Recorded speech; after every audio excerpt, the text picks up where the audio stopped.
Okay, ladies and gentlemen of the internet. I have a video on here for the SD40 VE, and I made a simple comment when I made the video that the guide rod in here is polymer, and they sell stainless steel replacements, aftermarkets, and a lot of people want to replace the polymer one with a better quality stainless steel guide rod, which who wouldn't, right?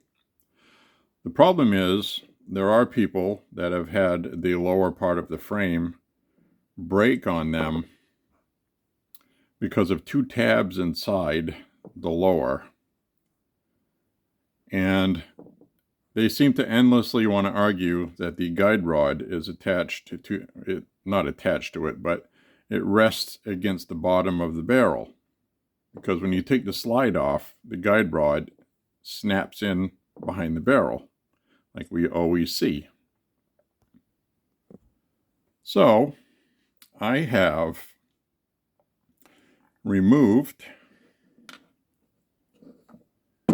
this here, and I understand their argument. They're trying to say that this guide rod sits against that bottom part of the barrel, which it does. All right, so what I want you to notice is on the front here, the end of the guide rod is shorter than the barrel, just by a smidge. You see the width of my fingernail here? So the barrel sits here, and the guide rod sits here, sitting inside this pocket. Now when you lock the slide back, the guide rod is sticking out further than the front of the barrel, because when you rack it back, for a short moment, this guide rod is not sitting on that part of the barrel. It is resting inside here, right behind the takedown lever. If you can see that in there, it's difficult to see. But there is two, which you can see in here. I'll try to get a close-up. There you go, right there. On each side of that green stripe, there are two polymer tabs that rest against the takedown plate that's behind it. So that is what the guide rod pocket, and that guide rod sits in that pocket while the gun is firing. Albeit briefly, but it does. So it's receiving force from the recoil. And that is what breaks when you use a stainless steel guide rod, because the polymer one is designed to flex and absorb that shock, and obviously a stainless steel one is not going to flex. So with it locked open, like I was saying, you lock this open. Look how much further the guide rod is sticking out from the barrel now. So that guide rod, when it is open like this, is not sitting against the barrel. And that's all I was trying to say.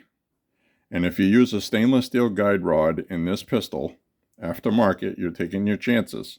Because there are people, and it's been verified as fact, I'm sorry to say it, that those tabs that's right in front of the takedown lever inside end up breaking. They fracture.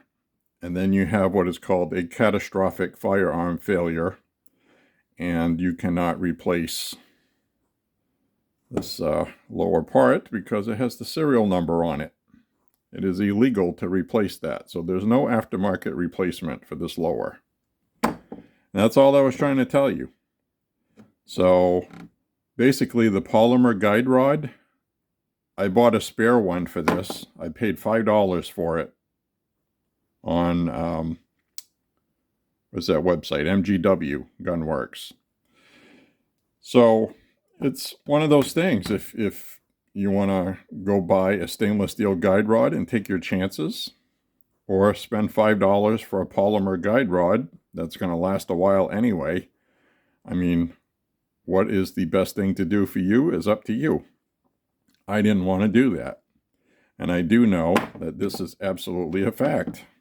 That guide rod is sitting against the polymer frame just for that brief second while it's recoiling.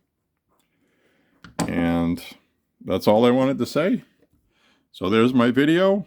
I hope it doesn't annoy too many people, but I have responded to enough comments now where I'm just going to make a video and explain what I'm saying, and surely it made sense and you understand. So thank you again always for watching and bringing things up.